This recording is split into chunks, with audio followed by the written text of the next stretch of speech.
نا وہ آپ 4 چیزوں کے بارے میں بتا رہے تھے کہ وہ انسان کو کبھی نہیں چھوڑنی چاہیے، وہ کیا 4 چیز؟ ہاں بالکل صحیح بات ہے.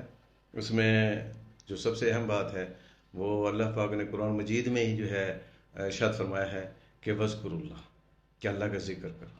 اب ہمیں اٹھتے بیٹھتے اللہ کو یاد رکھنا چاہیے.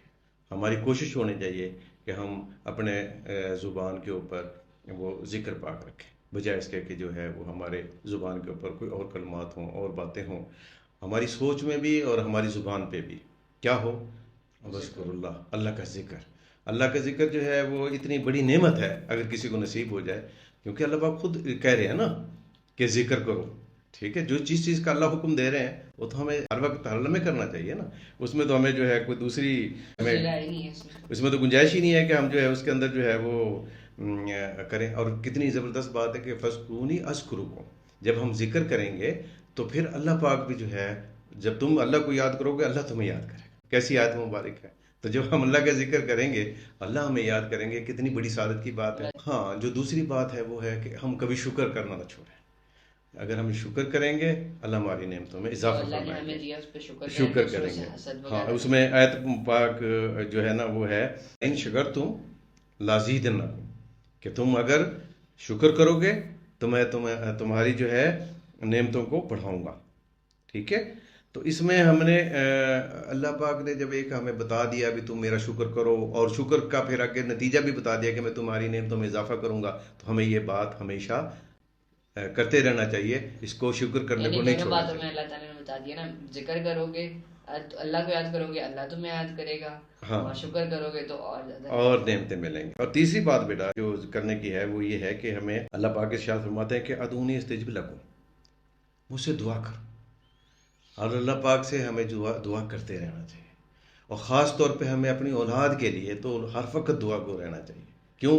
ماں باپ کی دعائیں اولاد کے حق میں بہت قبول ہوتی ہیں.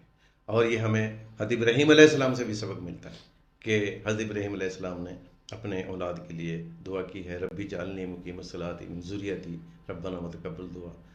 تو یہ جو یہ جو دعا ہے یہ اپنی اولاد کے لیے ہے. ٹھیک ہے. تو ہمیں ابراہیم علیہ السلام سے بھی یہ سبق ملتا ہے، اور اللہ پاک جو حکم فرما رہے ہیں تو ہمیں ہر وقت جو ہے دعاؤں میں اپنی اولاد کو، اپنے لیے، اور خاص طور پہ جو ہے صبح شام ہم نے اللہ سے عافیت مانگنی ہے. آج کل تو لوگ اپنی جاب وغیرہ میں اتنا بزی ہوتے ہیں کہ نماز بھی پڑھ لی مسجد تک جانے کی توفیق ہوگی، لیکن نماز 4 فرض میں فوراً اٹھ کے بھاگ دینا، جس ہاں، طرح اور دعا کوئی دیکھیں، قید سے نکلے. جس اور طرح دعا جو ہے وہ اگر ہم اس طریقے سے مانگیں کہ یا اللہ تو میرا رب ہے، تو ہی میرا اللہ ہے، تو ہی غفور اور تو الرحیم. ہی جو ہے میری ضرورتوں کو پوری کر، تیرے سوا کوئی نہیں ہے، اور تو وہ ہے جب تجھ سے مانگو تو خوش ہوتا ہے، اور جب تجھ سے نہ مانگے تو ناراض ہوتا ہے. جب ہم اس طرح سے اللہ کے سامنے گڑ گڑا کے اپنے مسائل کو اللہ کے سامنے رکھ کے اور اللہ سے باتیں کرنے کے انداز کے اندر مانگیں گے، اس طرح نوازیں گے. یعنی ہماری سوچ سے باہر ہے نہیں بات، لیکن ہمیں اللہ پاک خود بھی فرما رہے ہیں کہ مجھ سے دعا مانگتے رہو. اور جو چوتھی بات ہے وہ یہ ہے کہ استغفار ہم کرتے رہیں. استغفار کرتے ہیں ہر وقت، استغفر اللہ کرتے ہیں.